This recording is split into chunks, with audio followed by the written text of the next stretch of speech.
Hey guys, Amber Clark here, and today I want to address a formula that you guys can use whenever you get stuck. I've had a lot of people ask me, what do you do when you get stuck? It can look like anything from fear to depression, to frustration, to anger, or anxiety. So this is something I've been using for over a decade, and so I want to share that with you today.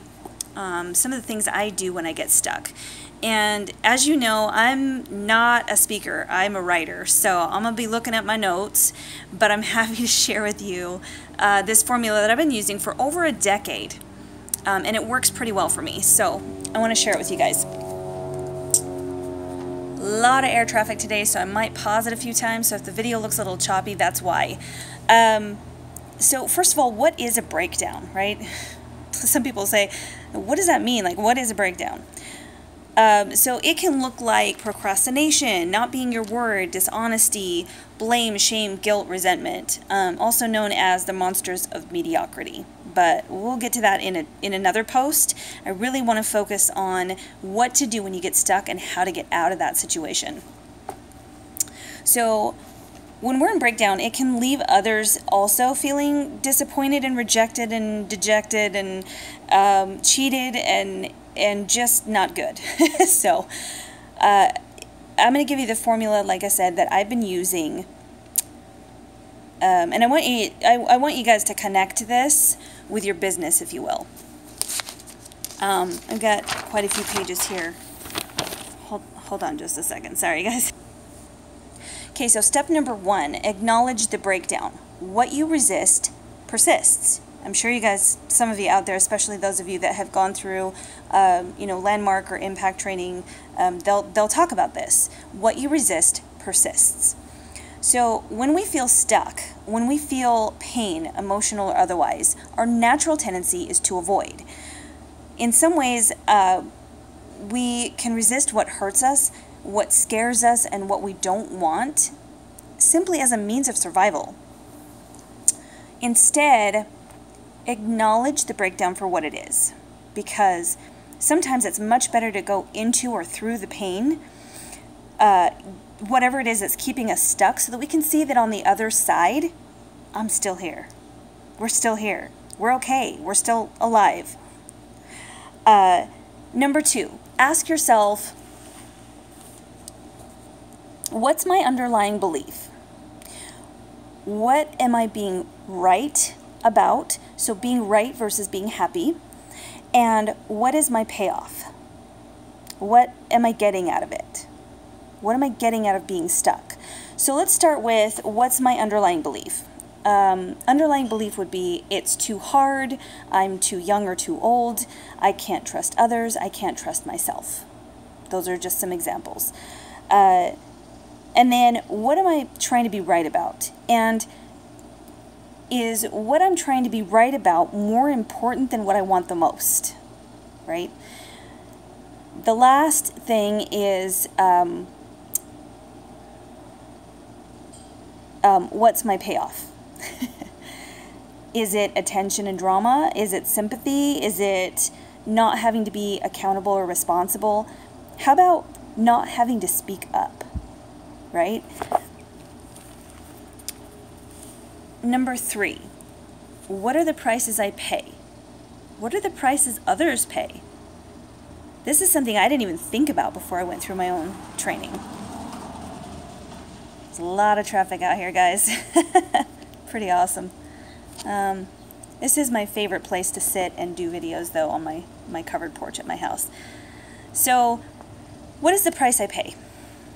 Lack, scarcity, friends and loved ones being repelled energetically or going away from me energetically. Lack of health, even. Physical, emotional, spiritual, and even financial health.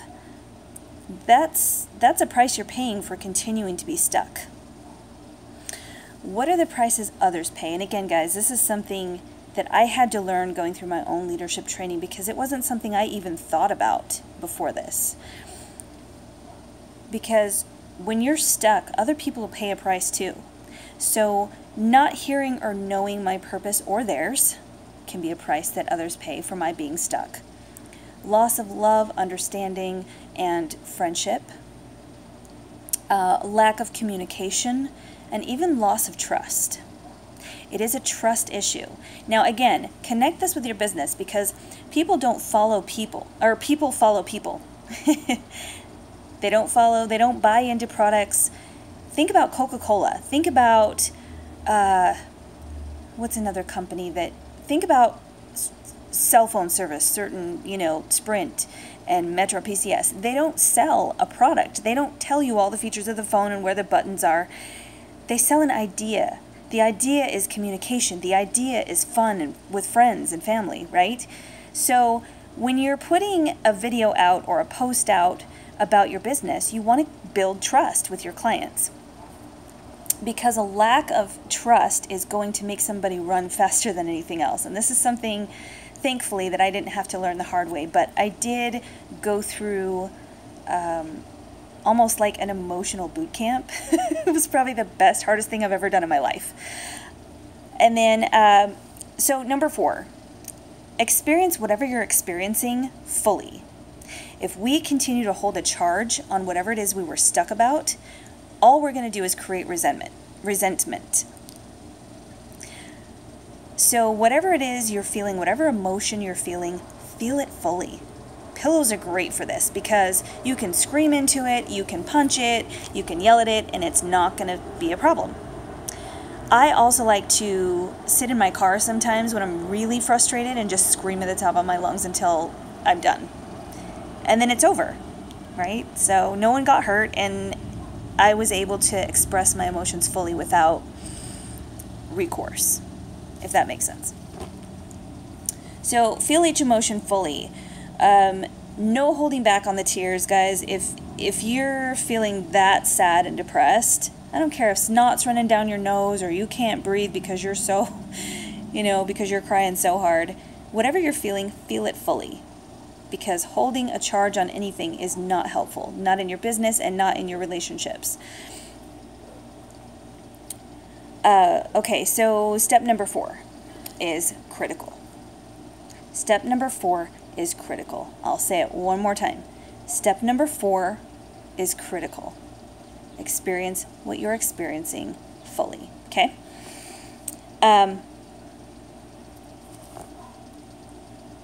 Resentment is, again, a monster of mediocrity. And when we're mediocre, we're lukewarm.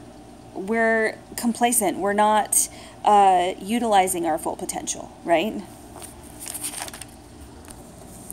Number 5 is commit or recommit. Once you've fully expressed those emotions and gotten everything out, make a commitment to get back on track. The faster you're able to get through this, and with more practice, the faster you'll get.